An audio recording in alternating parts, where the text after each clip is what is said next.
ये जीवन बड़ा क्षणिक है। आंखों के सामने अपना प्यारा पुत्र गुजर जाता है, आंखों के सामने ही पिता गुजर जाते हैं, आंखों के सामने पत्नी पति गुजर जाते हैं, भाई बंधु गुजर जाते हैं। सोचिए वो क्या लेकर जाते हैं। जो दिन रात हाय हाय कर रहे थे धन के लिए, घर के लिए, जमीन के लिए, जाते समय वो ये भी पूछ नहीं पाते कि मेरा कपड़ा कहाँ है, मेरा शरीर कैसा है। आज मैं यहाँ बैठा हूँ, मेरे पास माइक लगा है, मोबाइल हाथ में है, कोई मेरे से मोबाइल लेने आएगा, मैं रोक दूंगा कि मेरा मोबाइल है, कहाँ ले जा रहे हैं। लेकिन अभी इस शरीर से प्राण निकल जाए, कोई हाथ काट के भी ले जाएगा, हम रोक नहीं पाएंगे। ये सच्चाई है जीवन की, यही सत्यता है जीवन का। जब तक प्राण है, जब तक हम जीवित हैं, तब तक लगता है पूरा संसार हमारा है, तब तक लगता है ये शरीर, ये घर, ये मकान, ये दुकान सब हमारा ही तो है। लेकिन जैसे ही प्राण निकलता है, कुछ भी हमारा नहीं रह जाता। और गहराई से सोचिए, जिस परिवार के लिए आप धन जोड़ते हैं, खेत खरीदते हैं, आपके शरीर से प्राण निकल जाएंगे तो आपका सबसे प्यारा बेटा मरघट पहुंचा के, मुख में आग लगा के, जला के राख कर देगा।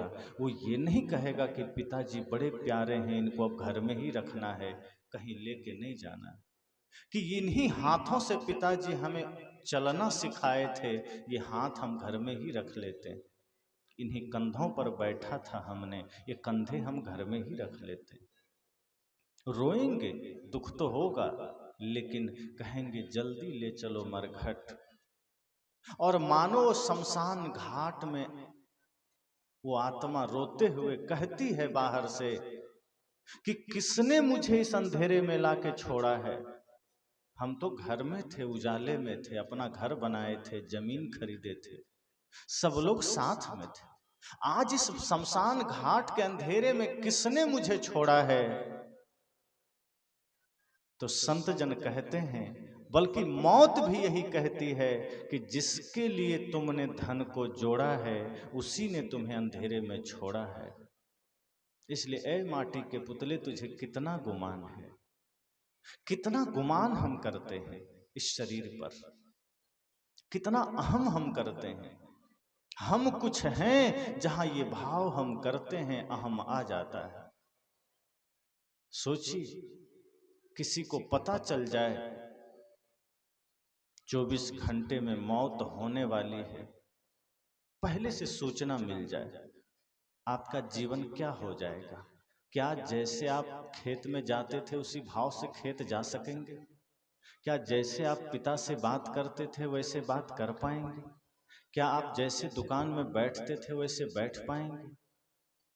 जैसे आप कोई भी काम पहले करते थे, क्या वैसा कर पाएंगे? आपको 24 घंटा पहले पता चल जाए कि 24 घंटे बाद मौत आ ही जाएगी, जीवन में सब कुछ बदल जाएगा। जैसे क्रोध करते थे, क्रोध बंद हो जाएगा। जैसे घृणा करते थे, घृणा बंद हो जाएगी। जैसे दूसरों की बुराइयों को देखते सुनते थे, सब बंद हो जाएगा, सारी दृष्टि स्वयं की ओर आ जाएगी।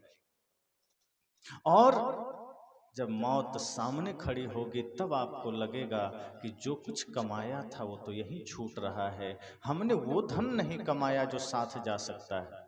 संतों ने कहा है, संग चले सोई धन है, संतो छूट जाए सोई माया। करो तैयारी ऐसे धन की जो नहीं होए पराया। संग चले सोई धन है, संग चले सोई धन है, संतो छूट जाए सोई माया। कहा जो साथ जाएगा वही धन है, जो छूट जाए वो तो माया है। चाहे वो धन हो, परिवार हो, चाहे अपना शरीर हो। इस शरीर क्या है, कभी सोचिएगा। जैसे आप इलेक्ट्रॉनिक दुकान में जाते हैं, कोई सामान खरीदते हैं, टॉर्च खरीदते हैं, रेडियो, बाजा, कुछ भी, इमरजेंसी लाइट, वो सारी चीजें मेड इन चाइना की होती है, चीन की बनी हुई सामान, चीन की बनी हुई चीजें आप खरीदते हैं। दुकानदार से आप कहते हैं कि इसकी कोई गारंटी है? दुकानदार क्या कहता है कि जो सामान आप ले रहे हैं इसकी कोई गारंटी नहीं है, क्योंकि ये चाइना का बना हुआ सामान है। चल गया तो 5-5 साल चल जाएगा, और खराब होना रहेगा तो दुकान से बाहर होते ही खराब हो जाएगा। अब सोचिए, क्या यही स्थिति हमारे आपके शरीर की नहीं है? क्या शरीर का भी यही दशा नहीं है? शरीर की भी कोई गारंटी है क्या? शरीर का भी कोई वारंटी है? कोई कह सकता है कि शरीर कितना दिन चलेगा? इस माइक की गारंटी है, मोबाइल की गारंटी है, कपड़े की गारंटी है, पंडाल की गारंटी है, बक्से की गारंटी है, सब कुछ की गारंटी है। लेकिन जो शरीर इन सभी गारंटी को तय करता है, इसी शरीर की गारंटी नहीं। ये भी तो मेड इन चाइना ही हुआ ना। और कैसे? कोई आदमी 100 साल जीता है, कोई 80 साल में ही गुजर जाता है, कोई 60 साल में गुजर जाता है, कोई 50 में गुजर जाता है, कोई 25 में गुजर जाता है, कोई 10 में गुजर जाता है। क्या कोई निश्चित आयु है किसी की कि 100 ही जिएगा आदमी? और कोई कोई 120 और 150 साल तक भी जिंदा रहता है। लेकिन आश्चर्य की बात यह है कि कोई जन्म लेते ही मर जाता है, और कभी कभी तो बच्चा गर्भ में मरा हुआ बाहर आता है। मेड इन चाइना ही तो हुआ। चल गया तो 100-100 साल शरीर चल जाता है, और मौत को मंजूर नहीं है जीवन, तो गर्भ में भी बच्चा मर जाता है। वो जीवन का सूर्योदय देख भी नहीं पाता। सुबह जब सूर्योदय होता है, आप अंदाज लगा लेते हैं कि अब दोपहर भी होगी, फिर शाम भी होगी। लेकिन जब जीवन का सूर्योदय होता है, बच्चे का जन्म होता है, तो कोई आदमी है जो गारंटी से कह सके कि ये जवान होगा ही होगा, कि ये बूढ़ा होगा ही होगा? कोई जरूरी नहीं है। जवानी से पहले भी मौत आ सकती है, बुढ़ापे से पहले भी मौत आ सकती है। बचपना आती है चली जाती है, जवानी आती है निकल जाती है, लेकिन बुढ़ापा आती है तो साथ लेकर जाती है। इतना क्षणभंगुर है जीवन। और फिर हम साथ ले जाने के लिए कर क्या रहे हैं? यहाँ सत्संग से घर जाएंगे, आप सोचिएगा जरूर कि हम आज तक क्या किए हैं, हमारा व्यवहार लोगों के साथ क्या रहा है। आंखें बंद कीजिएगा, अपनी ओर झांकिएगा कि हमने अपनी झोली में क्या डाला है। जब मौत हमसे हिसाब मांगेगा, मृत्यु जब हमसे पूछेगी कि तुमने क्या कमाया है, तो हम क्या हिसाब देंगे? क्योंकि साथ तो नहीं जाएगा, कुछ छूटेगा, सब यहीं रह जाएगा। गए राम और गए लक्ष्मणा, संग न गई सीता ऐसी धना। साहब छोटे मोटे लोगों की बात नहीं करते।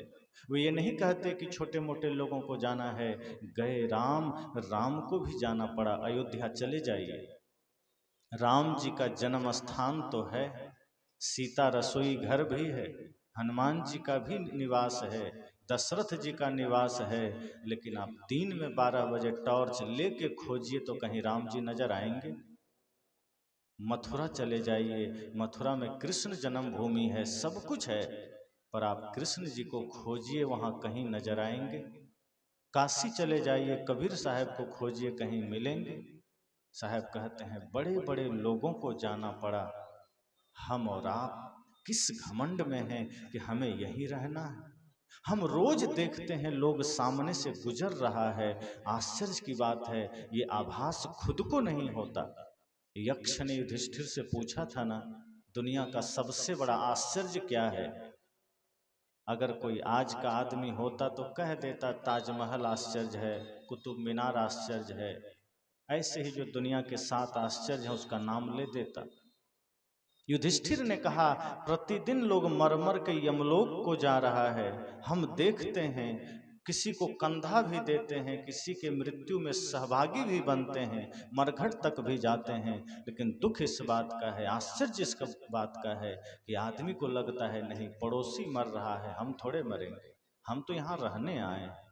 हम भी इस धरा से जा सकते हैं, ये आभास हमें नहीं होता। हमें भी जाना है, ये ख्याल हमें नहीं होता। हम भी यहाँ से चल देंगे, ये थोड़ा भी हमें भान नहीं होता।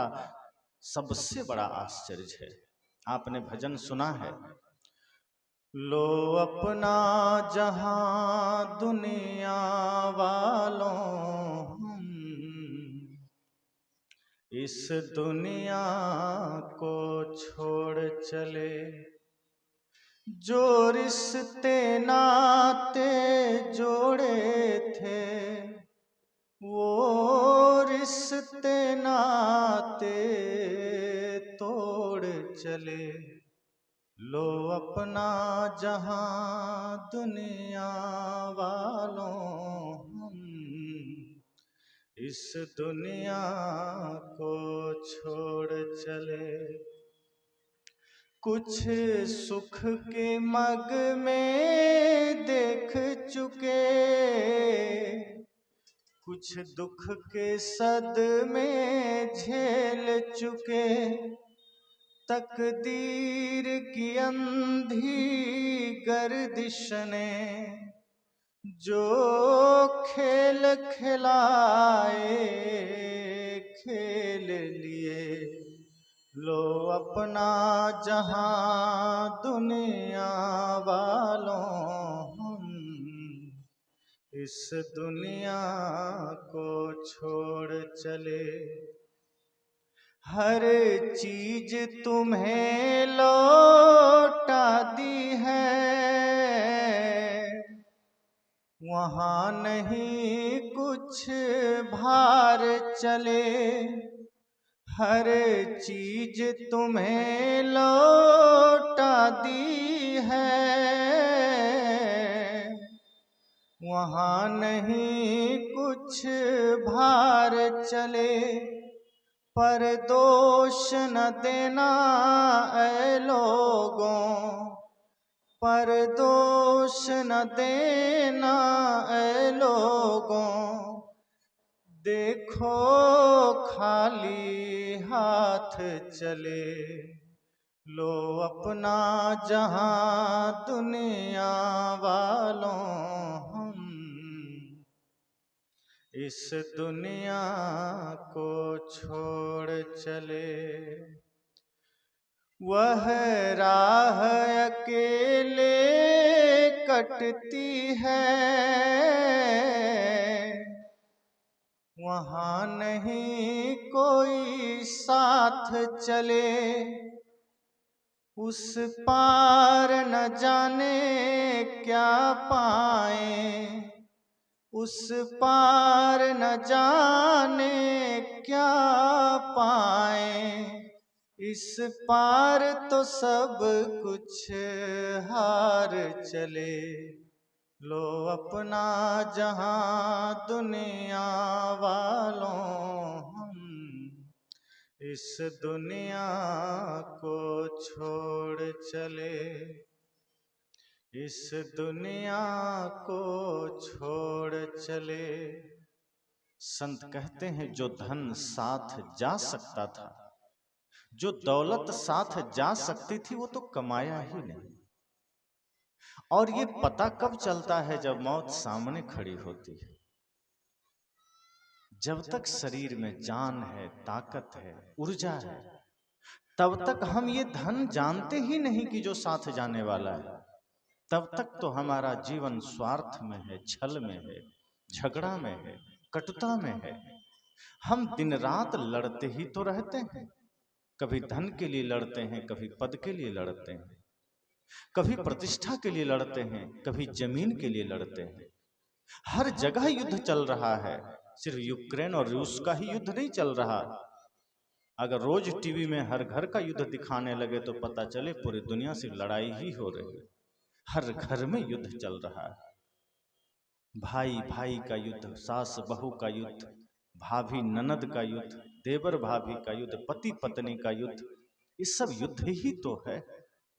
और ये सारे झगड़े मन में चल रहे हैं। और मन का झगड़ा जब जब बाहर आता है, विवाद दिखाई देता है, झगड़ा दिखाई देता है। ये अचानक नहीं होता।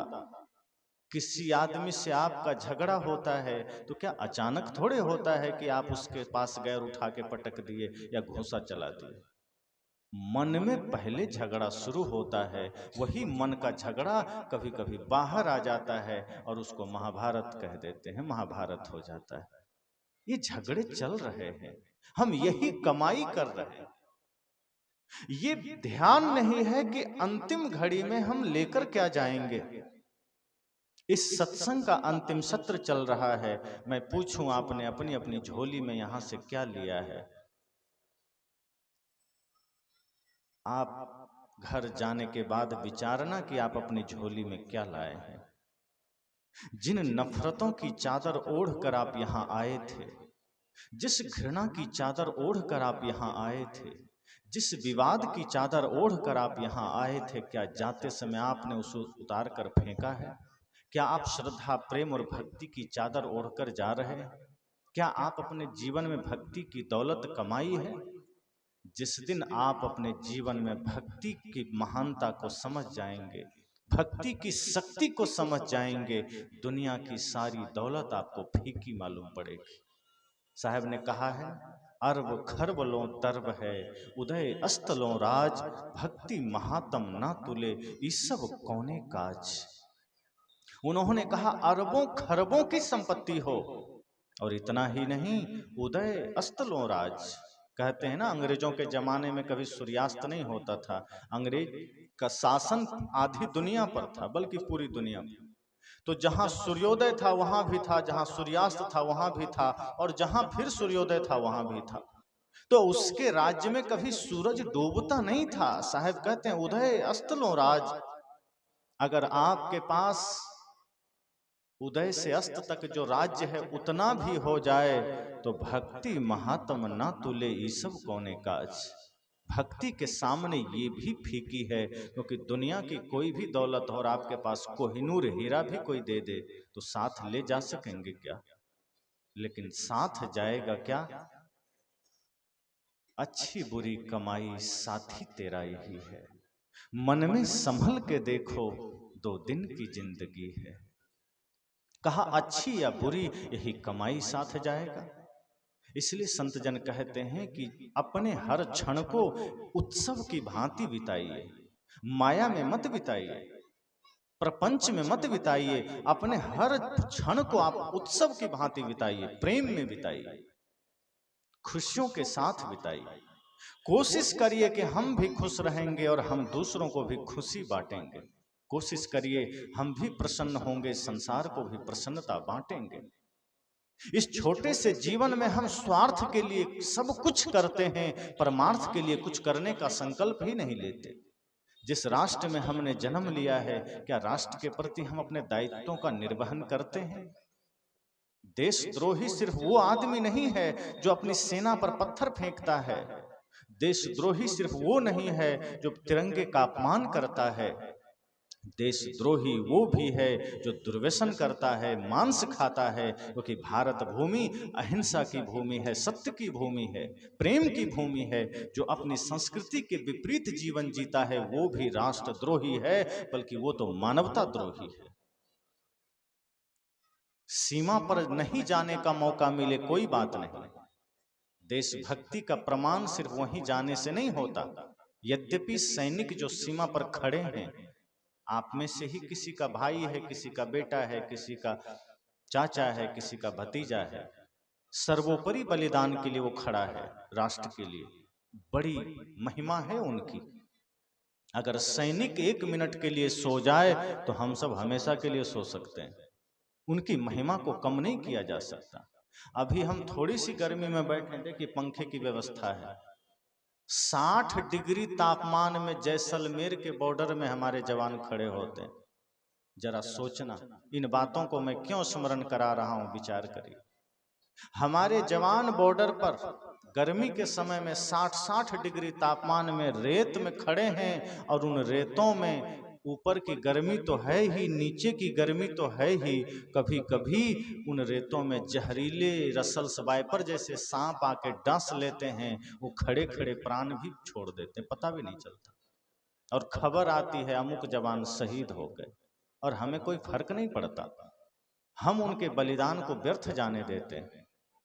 सियाचिन जैसे जगह में -70 डिग्री में, 50 डिग्री, 40 डिग्री, 70 डिग्री में हमारे जवान खड़े होते हैं। तापमान 10 पर आ जाता है, हम कंबल ओढ़ के कांपने लगते हैं कि ठंडी बढ़ गई, ठंडी बढ़ गई, आग जलाओ। सोचिए, जो जवान -40 डिग्री में खड़ा है, किस लिए? ताकि हम आप चैन से जी सकें। और यहाँ हम क्या कर रहे हैं? हम जातियों में बंट रहे हैं, संप्रदायों में बंट रहे हैं, क्षेत्र में बंट रहे हैं, धन के लिए लड़ रहे हैं, प्रतिष्ठा के लिए लड़ रहे हैं। पिता पुत्र की हत्या कर रहा है, पुत्र पिता की हत्या कर रहा है, भाई भाई को मार रहा है। क्या हमारे जवान हमारी इसी अवस्था के लिए हमारी रक्षा कर रहे हैं? या हमारे महापुरुषों ने क्या इसलिए हमारे जीवन को जगाया था? सोचिए, आज भगत सिंह होते तो कितना दुखी होते, आज झांसी की रानी लक्ष्मीबाई होती तो कितना कष्ट होता उनको, तात्या टोपे होते, चंद्रशेखर आजाद होते, नेताजी सुभाष चंद्र बोस होते, खुदीराम बोस होते, उधम सिंह होते, राजगुरु सुखदेव होते, ऐसे जितने भी 7 लाख हमारे वीरों ने अपनी शहादत दी थी, अगर वे होते तो उनके आत्मा को कितना कष्ट होता कि क्या हमने ऐसा ही भारत सोचा था? क्या यही लड़ता हुआ भारत, यही माता पिता को वृद्धाश्रम भेजने वाला भारत, ऐसे ही भाई भाई के साथ झगड़ा करने वाला भारत, ऐसे ही परिवार में एक दूसरे पर आरोप प्रत्यारोप करने वाला भारत, राजनीति के नाम पर एक दूसरे पर कुर्सियां फेंकने वाला भारत?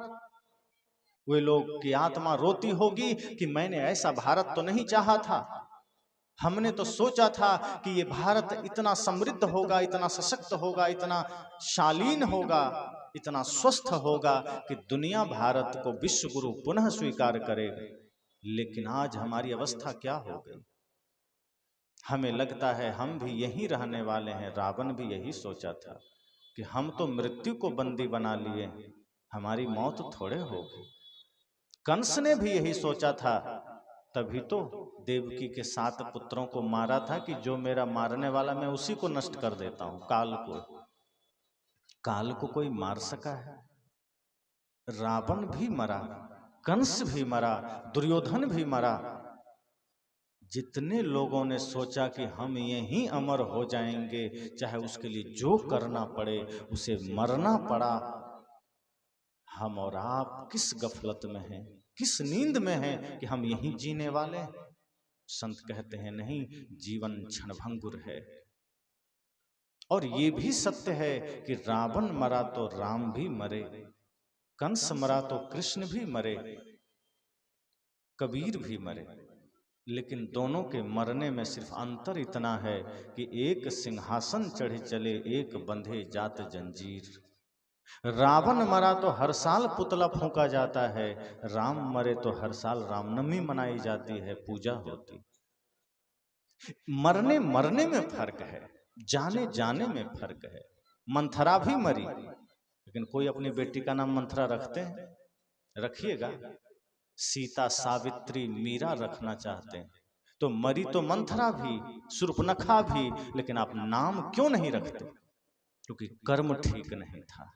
मरता सब है, राजा भी, रंक भी, साधु भी, गृहस्थ भी, सबको जाना है। हम आप सब जाएंगे, लेकिन हमारे जाने से पहले हम करते क्या हैं, ये महत्वपूर्ण है। ये मत सोचिए कि मरेंगे तो बाप दादा जैसे गए, उनका पिंडदान हमने किया, हमारा भी कोई कर देगा और स्वर्ग चले जाएंगे। ये गलत फहमी में मत रहिए। आप जो करके जाएंगे वही कर्म आपका साथी बनेगा, चाहे पाप करके जाइए, चाहे पुण्य करके जाइए। इसलिए सदगुरु संत कहते हैं कि जो समय मिला है ये बड़ा ही कीमती है, महत्वपूर्ण है, इसको छल में मत बिताना, किसी के साथ कपट में मत बिताना, क्योंकि जाते समय बड़ा कष्ट होगा। किसी मरते हुए व्यक्ति के पास जाके 5 मिनट बैठिएगा जरूर। जो अंतिम सांसें गिन रहा हो वहां जरा जाइए और बैठिए, और जरा उसकी आंखों को देखिए, उसके चेहरे को देखिए, बड़ा ही परेशान मालूम पड़ेगा। उसकी आंखें घूमती हुई नजर आएगी, उसका पूरा मस्तिष्क चकराया हुआ रहता है। क्योंकि जो व्यक्ति जीवन में कभी धर्म नहीं कमाया, कभी पुण्य नहीं कमाया, कभी परमार्थ नहीं किया, उस व्यक्ति के अंतिम समय में जीवन के सारे पाप आंखों के सामने घूमने लगते हैं और वो व्याकुल हो जाता है और तड़प तड़प के प्राण निकलता है। क्या ऐसा जीवन आप पसंद करेंगे कि जीवन भर हमने पाप कमाया, जीवन भर हमने उल्टे सीधे काम किए और अंतिम में तड़प के प्राण त्यागना पड़े? ये शरीर मृत्यु के अधीन है, प्रकृति के अधीन है, इस शरीर को मृत्यु ले जाएगी, लेकिन आपका कर्म आपको अमर बना सकता है। अब ऐसा कोई अमृत नहीं जो आप पी के अमर हो सकते हैं, लेकिन कर्म को अगर आपने सुंदर बना लिया, वो कर्म आपको जरूर अमर बना देगा। अमरता का एक ही साधन है, अपने कर्म को ठीक कर लीजिए। भगत सिंह का शरीर चला गया, लेकिन उन्होंने कर्म इतना महान किया कि आज भगत सिंह हम सबके दिलों में हैं, पूरा भारत उनको हृदय में रखता है। 23 वर्ष के ही तो थे, 100 साल नहीं जी पाए हुए, लेकिन 23 वर्ष में जो काम उन्होंने कर दिया वो 100 साल में भी कहाँ कोई कर पाता है। खुदीराम बोस 14 साल में अमर हो गए, 19 साल में उधम सिंह अमर हो गए। अमर होने के लिए 100 साल की ही आयु चाहिए, इसकी कोई आवश्यकता नहीं। आयु छोटा ही हो, उम्र थोड़ी ही हो, लेकिन आप अपने जीवन में ये संकल्प लीजिए कि ये राष्ट्र हमारा है, और जब हम इस धरती पर जन्म लिए हैं तो हमारे कुछ कर्तव्य भी हैं। अपने लिए जीने का बस कर्तव्य नहीं है, माता पिता गुरु और राष्ट्र, ये अगर हमारे हृदय में जच जाए, बस जाए, समझ जाना आपका इस धरा पर आगमन सार्थक हो जाएगा। कुछ हो ना हो, जीवन में 4 भक्ति जरूर होनी चाहिए, माता के प्रति, पिता के प्रति, गुरु के प्रति और राष्ट्र के प्रति। ये 4 भक्ति जरूरी है, और ये शिक्षा हमारे महापुरुषों ने दिया है। पर दुर्भाग्य है इस देश का, महादेव की पूजा करने वाला देश, महादेव को जगत पिता मानने वाला देश अपने पिता को वृद्धाश्रम भेजता है। लोगों को शर्म नहीं आती कि जिस महादेव को हम जगत पिता कहते हैं, मेरे पिता ने भी मुझे जन्म दिया है, हमें उसे घर में रख करके उसकी सेवा करनी चाहिए, हम वृद्धाश्रम भेज रहे हैं। सोचिए उस पिता के आंखों के आंसू का क्या मोल चुका पाएंगे आप? क्या पिता ने यही ख्वाब देखे थे? आपके पिता ने क्या आपके लिए यही अरमान देखे थे कि बेटा बड़ा होगा और मुझे वृद्धाश्रम भेज देगा? आपके पिता को आपका धन नहीं चाहिए, आपके पिता को आपकी दौलत, आपका मकान नहीं चाहिए, उसने तो पहले ही आपके नाम कर दिया है। जवानी में ही जो कुछ खरीदता है आपके नाम खरीदता है, बुढ़ापे में सिर्फ आपका साथ चाहिए, आपका प्यार चाहिए। जिस दिन आपने ये समझ लिया, आप वास्तव में महादेव के भक्त हो गए। आपकी माता आपसे आपका धन नहीं चाहती, आपसे आपकी खुशियां छीनना नहीं चाहती। जिस जगत जननी माँ दुर्गा को आप जगत जननी कहते हैं, उनकी पूजा करते हैं और अपनी ही जननी को वृद्धाश्रम भेजते हैं, थोड़ी भी शर्म नहीं आती? जिस दिन आपने अपनी माता में ही जगत जननी का दर्शन करने लग जाएंगे, वास्तव में आप दुर्गा माँ के भक्त हो जाएंगे। क्या माता ने यही अरमान देखे थे? ये हमारी भारत की संस्कृति नहीं है। भारत की संस्कृति मातृदेवो भव की है, भारत की संस्कृति पितृदेवो भव की है, भारत की संस्कृति आचार्य देवो भव की है। भारत की संस्कृति हम छोड़ते चले जा रहे हैं, माता पिता गुरु का अनादर करते चले जा रहे हैं। ये जीवन थोड़ा है, इस थोड़े से जीवन को अगर महत्वपूर्ण बनाना है तो लौटना होगा अपने रास्ते पर, अपने पथ पर, पहचानना होगा स्वयं को कि हम किस लिए इस धरती पर आए हैं और क्या कर रहे हैं। हमारे महापुरुषों ने ये संदेश हमें दिया है, कर चले हम फिदा जाने तन साथियों, अब तुम्हारे हवाले वतन साथियों। भगत सिंह ने क्या कहा? अब तुम्हारे हवाले वतन साथियों। उन्होंने नहीं कहा कि अब हनुमान जी के हवाले वतन साथियों, कि राम जी के हवाले वतन साथियों, कि शिव जी के हवाले वतन साथियों। उन्होंने कहा नहीं, अब तुम्हारे हवाले, क्योंकि चलो राम के पद चिन्हों पर, अब राम तुम्हें बनना होगा। चलो राम के पद चिन्हों पर, अब इतिहास बदलना होगा। इसलिए उन्होंने कहा, कर चले हम फिदा जाने तन साथियों, अब तुम्हारे हवाले वतन साथियों। जिस देश में हमने जन्म लिया है, ये देश का बड़ा ऋण है हम पर, माता पिता गुरु का ऋण है हम पर। हम व्यर्थ में जीवन को ना गवाएं। एक दिन मौत आएगी, उठा ले जाएगी, क्या अस्तित्व रह जाएगा हमारा? हमारे आंखों के सामने गांव के ना जाने कितने लोग गुजर गए, कितने को आप जानते हैं? भगत सिंह को क्यों जानते हैं? क्या रिश्ता है उनसे? उधम सिंह को क्यों जानते हैं? लक्ष्मीबाई को क्यों जानते हैं? पड़ोस के गांव में ना जाने कितने वृद्ध गुजर गए, इसी गांव के बहुत से लोग गुजर जाते हैं, किसी को क्यों नहीं जानते? क्योंकि जानने योग्य काम किसी ने किया नहीं, इसलिए उसको आप जानते नहीं। और जिसने 14 साल में ही जानने योग्य अपने जीवन को बना लिया, वो अमर हो गया। इस धरती पर जन्म लिए हैं, वो काम करने की सोची जिससे आप अमर हो सकें। और अपने भीतर अपने माता पिता के लिए नफरत मत पालिए, अपने भीतर अपने ही परिजन के लिए क्रोध मत पालिए, अपने भीतर की जो शक्ति है वो अपने ही समाज के प्रति प्रयोग मत करिए। अगर आपके भीतर शक्ति है, सामर्थ्य है, तो उसको देश के लिए उपयोग करिए, उसको समाज के उत्थान के लिए उपयोग करिए। आपने सुना है, खींच दो अपने खूं से जमी पर लकीर, इस तरफ आने पाए न रावण कोई, तोड़ दो हाथ अगर हाथ उठने लगे, छूने पाए न सीता का दामन कोई। क्यों? क्योंकि राम भी तुम ही लक्ष्मण साथियों, अब तुम्हारे हवाले वतन साथियों। उन्होंने कहा अब तुम्हें ही राम बनना है, तुम्हें ही लक्ष्मण बनना है। अपने क्रोध को, अपनी शक्ति को, अपने सामर्थ्य को समाज के उत्थान और रक्षा में लगाइए। माता पिता को सताने में मत लगाइए, भाई को सताने में मत लगाइए, पड़ोसी को सताने में मत लगाइए। समाज राष्ट्र पर कोई विपदा आने लगे, वहां खड़े हो जाइए, अपने क्रोध को लेकर, अपने शक्ति, अपने सामर्थ्य को लेकर। खींच दो खूं से जमी पर लकीर, इस तरफ आने पाए ना रावण कोई।